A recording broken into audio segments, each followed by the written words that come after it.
Friends, good morning. Today we will discuss about the SEBI, which is a regulatory authority.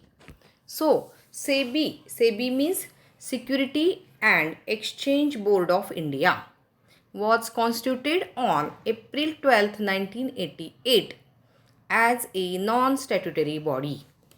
Regulation करण्यासाठी share मार्केटचं look after करण्यासाठी rules बनवण्यासाठी सेबीची स्थापना करण्यात आली. It is an apex body to develop and regulate the stock markets in India.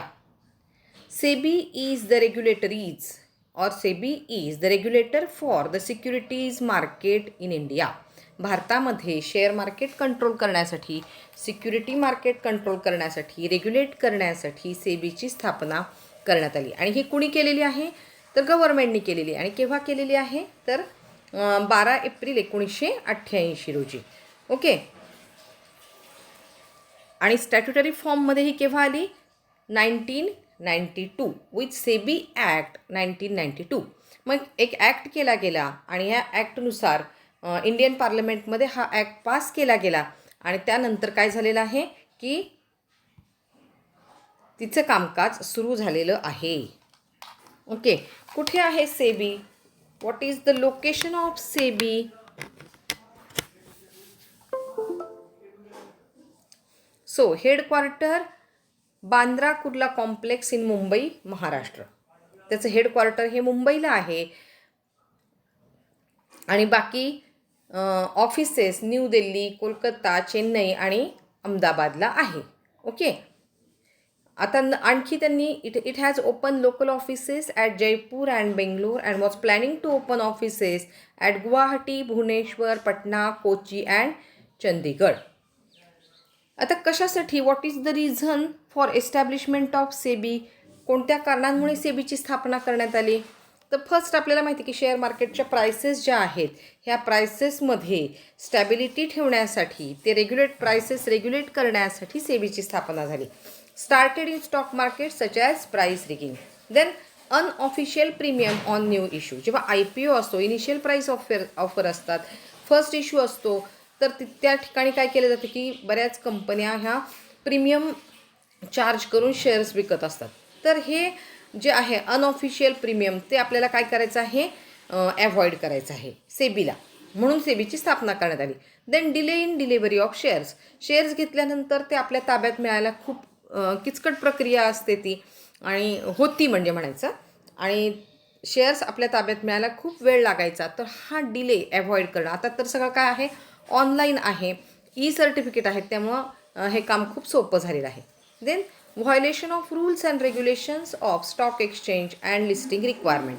तुम्हाला माहिती जर आपल्याला शेअर्स, आपल्या कंपनीचे शेअर्स जर सेल करायचे असतील स्टॉक एक्सचेंज थ्रू, तर आपल्याला काय करावं लागतं, लिस्टिंग करावं लागतं शेअर्सचं. म्हणजे काय आहे, शेअर मार्केटमध्ये या शेअर्सची रजिस्ट्रेशन आपल्याला करावं लागतं.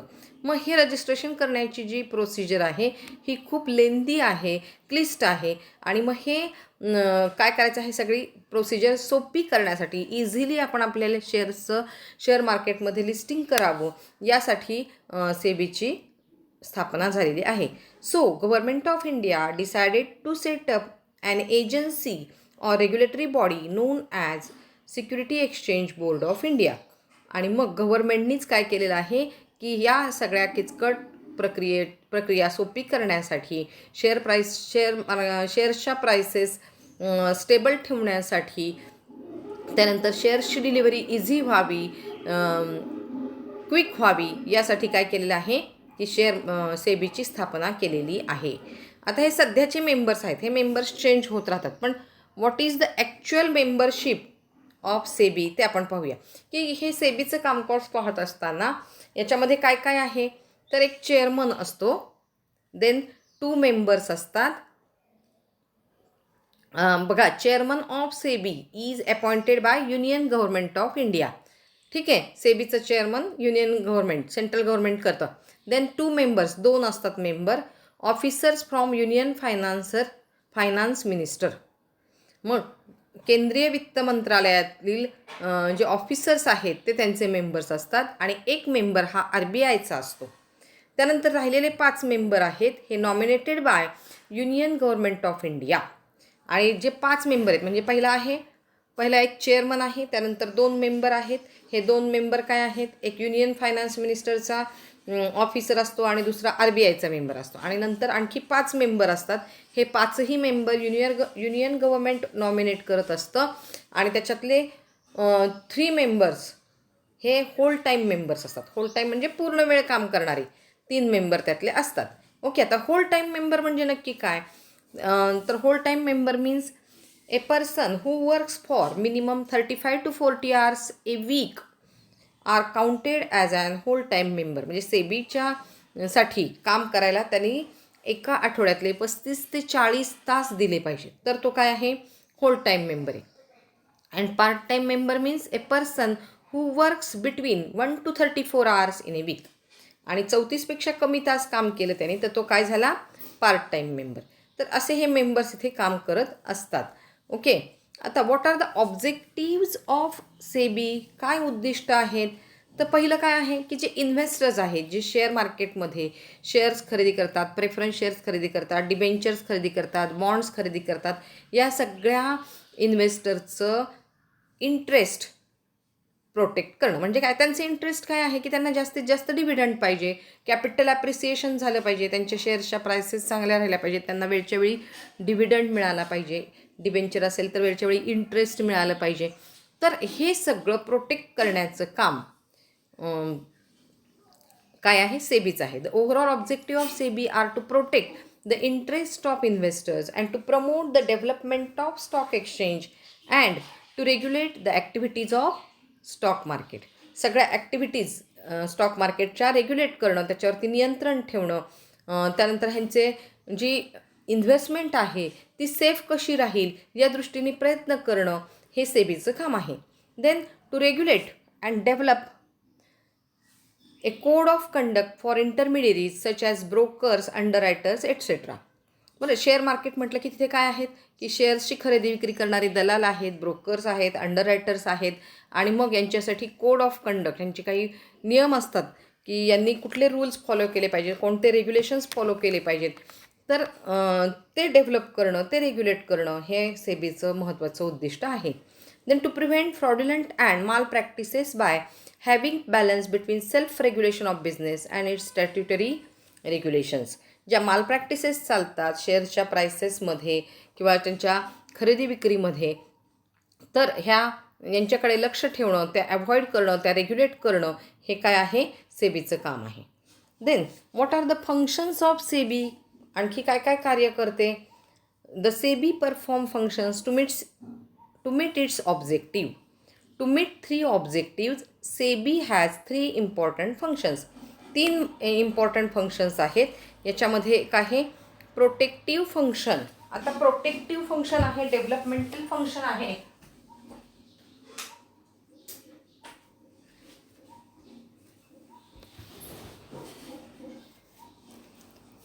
थ्री टाईप्सचे फंक्शन्स आहेत, protective functions, developmental functions and regulatory functions. आता प्रोटेक्टिव्ह फंक्शन्स मीन्स काय, as the name indicates that it protects, बरोबर, द इंटरेस्ट ऑफ इन्व्हेस्टर्स. इन्व्हेस्टरचं इंटरेस्ट प्रोटेक्ट करणं, त्यांचं संरक्षण करणं, त्यांच्या इन्व्हेस्टमेंटची सेफ्टी मेंटेन करणं हे मेन फंक्शन आहे. आता हे करत असताना आणखी कोणकोणते फंक्शन्स सेबीला करावे लागतात. It checks price rigging. Price rigging means काय, manipulating the prices of securities with the main objective of inflating or depressing the market price of securities. तुम्ही बघितलं की शेअर बाजार उसळला, शेअर बाजार गडगडला, म्हणजे काय असतं की शेअर्सच्या प्राइसेस ह्या खूप वाढतात किंवा काय होतं अचानकपणे खूप कमी होतात. मग हा जो प्रकार आहे याच्यामुळे काय होतं, इन्व्हेस्टरचं खूप मोठा फायदा पण होऊ शकतो किंवा खूप मोठं नुकसान पण होऊ शकतं. तर ह्याच्यावरती कंट्रोल ठेवणं आणि मग या ज्या काही प्रॅक्टिसेस आहेत या प्रोहिबिट्स करणं. कारण काय आहे, याच्यामुळं काय होतं की इन्व्हेस्टरला चीट केल्यासारखा करण्याचा प्रयत्न केला जातो. मग ह्या प्राईस रिगिंगवरती कंट्रोल ठेवण्याचं काम हे प्रोटेक्टिव्ह फंक्शनमध्ये सेबीच्या येतं. Then it prohibits insider trading. आता इन्सायडर ट्रेडिंग मीन्स काय, तर हा एक पर्सन असतो. Insider is any person connected with the company such as directors, promoters. बरोबर आहे, त्यांच्याच कंपनीतले प्रमोटर, डायरेक्टर असतात आणि हे काय करत असतात की आपल्या कंपनीची सेन्सिटिव्ह इन्फॉर्मेशन जी काय होते देत असतात, की ज्याच्यामुळं काय होतं की या सिक्युरिटीजच्या प्राइसेसवरती त्याचा इफेक्ट होत असतो, की आमच्या कंपनीचा असा अमुक चाललेला आहे, इतका डिव्हिडंड आहे, इतका प्रॉफिट आहे, अशा प्रकारची इन्व्हेस्टमेंट आहे. अशी जर इन्फॉर्मेशन दिली तर शेअर्सच्या प्राइसेस काय होतात, अचानक वाढतात. बरोबर आहे, लोकांना कळतं आणि मग काय होतं की त्याच्यामुळे शेअर बाजारामध्ये प्रॉब्लेम येऊ शकतो. This information is not available to people at large. ही सगळ्यांनाच कळत नाही. But the insiders get this privileged information by working inside the company, and if they use this information to make profit, then it is known as insider trading.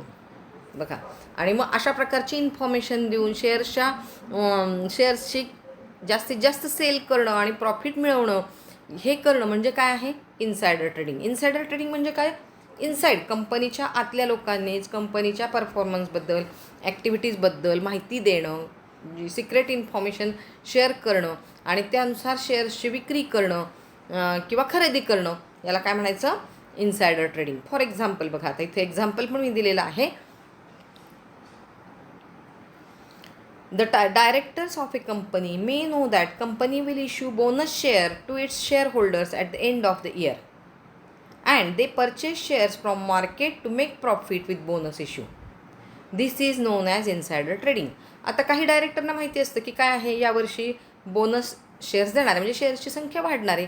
Profit देण्याच्या ऐवजी काय होणार आहे की बोनस शेअर्स देणार आहे. मग काय करतात, नवीन लोक शेअर्स खरेदी करतात, म्हणजे त्यांना लगेचच यावर्षी काय होतं, त्यांच्या शेअर्सवरती बोनस शेअर्स मिळतात. बरोबर आहे की नाही. म्हणजे काय झालं की ही इन्सायडर ट्रेडिंग ही त्या कंपनीतलीच लोक, ही सगळ्यांना माहिती होती का, नाही. ह्या सगळ्या बाहेरच्या इन्व्हेस्टरना माहिती होत नाही. जे जवळचे कंपनीतले लोक आहेत त्यांनाच ही माहिती कळते आणि ते काय करतात, कंपनीचे शेअर्स खरेदी करतात, जेणेकरून त्यांना त्या वर्षीचा बोनस शेअर्स मिळेल. आणि अशा प्रकारचं जे काही ट्रेडिंग चालतं त्याला काय म्हणायचं, insider trading. So SEBI keeps a strict check when insiders are buying securities of the company and takes strict action on insider trading. आणि मग सेबी हे सगळं पाहत असते, ह्याच्यावरती लक्ष ठेवते, इन्सायडर ट्रेडिंग काय करतायत आणि कशा पद्धतीने खरेदी करतायत आणि त्याच्यावरती कंट्रोल करण्याचा प्रयत्न करते. म्हणजे बघा, प्रोटेक्टिव्ह फंक्शन जे आहे, प्रोटेक्टिव्ह फंक्शनमध्ये आपण 2 प्रकारचे फंक्शन्स पाहिले. तर फर्स्ट काय आहे, checks price rigging, and second prohibits insider trading. Then second function developmental function, विकासात्मक कार्य. आता याच्यामध्ये काय, these functions are performed by the SEBI to promote and develop activities in stock exchange and increase the business in stock exchange. मग आता याच्यामध्ये काय काय येईल, तर SEBI tries to promote activities of stock exchange by adopting flexible and adaptable approach in following way. मग आता SEBI हे डेव्हलपमेंटल फंक्शन करत असताना काय काय करू शकते, SEBI has permitted internet trading through registered stock brokers. जे स्टॉक ब्रोकरचं रजिस्टर्ड आहेत, रजिस्ट्रेशन आपल्याकडं केलेलं आहे, त्यांनाच फक्त ट्रेडिंग करण्याची परमिशन देऊ शकते. Then SEBI has made underwriting optional to reduce the cost of issue. त्यानंतर तुम्हाला माहिती आहे की जेव्हा शेअर्स इश्यू केले जातात तेव्हा त्याला खूप मोठ्या प्रमाणावर अंडररायटिंग कमिशन असतं. अंडररायटिंग कमिशन म्हणजे काय, किंवा अंडररायटर म्हणजे काय, की अंडररायटर कंपनी काय करत असते की आपले शेअर्स विकण्यासाठी अंडररायटर अपॉइंट करत असते. ऑब्वियसली हे अंडररायटर फुकट काम करणार नाहीत. यांना काय करावं लागतं की काही कमिशन आपल्याला म्हणजे कंपनीला द्यावं लागतं. आणि हे कमिशन काय आहे की ही कॉस्ट ऑफ इश्यू वाढवते, म्हणजे खर्च वाढवते. मग हे करण्यासाठी काय करते कंपनी की अंडररायटिंग ऑप्शनल ठेवते. तुम्ही काय करा, डायरेक्ट तुम्ही सेल करू शकता शेअर मार्केटमध्ये. आणि मग याच्यामुळे काय होतं की जी कॉस्ट ऑफ इश्यू आहे ही रिड्यूस होऊ शकते. Even initial public offer of primary market is permitted through stock exchange. IPO माहिती आहे तुम्हाला, इनिशियल पब्लिक ऑफर. आपण प्रायमरी मार्केटमध्ये आपण हे सगळं डिस्कस केलेलं आहे. तर यालासुद्धा स्टॉक एक्सचेंज काय करू शकतं, परमिट देऊ शकतं. म्हणजे डेव्हलपमेंटल फंक्शन पण आपण आता पाहिले. आता थर्ड आहे regulatory function and it is most important, की नियमन करायचं आहे, नियम घालून द्यायचे आहेत काही. तर हे करत असताना these functions are perform by SEBI to regulate the business in stock exchange. To regulate the activities of stock exchange some of the functions are perform. कोणकोणते फंक्शन्स केले जातात? तर फर्स्ट आहे SEBI registered and regulates the working of stock brokers, sub brokers, share transfer agents, trustees, merchant bankers and all those who are associated with stock exchange in any manner. बघा, तुम्हाला जर share मार्केटचं trading करायचं असेल, तुम्हाला जर broker व्हायचं असेल, तर तुम्ही असं डायरेक्टली जाऊ शकत नाही. तर तुम्हाला काय करावं लागतं त्यासाठी, की सेबीकडे रजिस्टर करावं लागतं, रजिस्ट्रेशन करावं लागतं. आणि मग ते रजिस्ट्रेशन केल्यानंतर तुम्हाला ते सेबीचे सगळे रूल्स अँड रेग्युलेशन्स फॉलो करावे लागतात. बरोबर. So SEBI register and regulates the working of mutual funds. आपण म्युच्युअल फंडच्या बाबतीत पण आपण सगळं डिस्कस केलेलं आहे आणि याचं पण रेग्युलेशन्स सगळं सेबीकडे आहे. SEBI regulates takeover of the companies. SEBI conduct enquiries and audit of stock exchange. जे काही वेगवेगळे BSE आहे, NSE आहे, तर या सगळ्या स्टॉक एक्सचेंजचं ऑडिट आणि एन्क्वायरी करण्याचं कामसुद्धा सेबी करत असते. आता हे करत असताना सेबी काय करते, की सेबी रेग्युलेट्स प्रायमरी मार्केट. पण आपण सगळं प्रायमरी मार्केटचा आपला टॉपिक झालेला आहे. Primary market, secondary market, mutual fund, foreign institutional investment FII हे पण आपलं डिस्कस झालेलं आहे. तर या सगळ्याचं रेग्युलेशन सेबी करत असते. आता रूल्स अँड रेग्युलेशन्स, हे बघा, हे सगळे रूल्स दिलेले आहेत. GDR आहे, वेगवेगळे ॲक्ट केलेले आहेत त्यांनी. हे बघा, हे सगळे ॲक्ट मी तुम्हाला दिलेले आहेत. ह्याच्यामध्ये company share capital and debentures rules, depositories rules 2005, securities contracts, security transaction tax, security appellate tribunal, हे सगळे ॲक्ट त्यांच्या स्थापनेपासून सेबीने केलेले आहेत. त्यानंतर म्युच्युअल फंड पण काय आहे, रेग्युलेट करत असते. तर म्युच्युअल फंडबद्दल आपलं सगळं झालेलं आहे. ॲसेट मॅनेजमेंट कंपनी वगैरे पण सगळं झालेलं आहे. म्हणजे आता सेबीच्या बाबतीत जर आपण डिस्कस करणार असू तर वन्स अगेन किती वेळाची PPT झाली ते पाहते आणि पुन्हा एकदा तुम्हाला सगळं डिटेलमध्ये सांगते.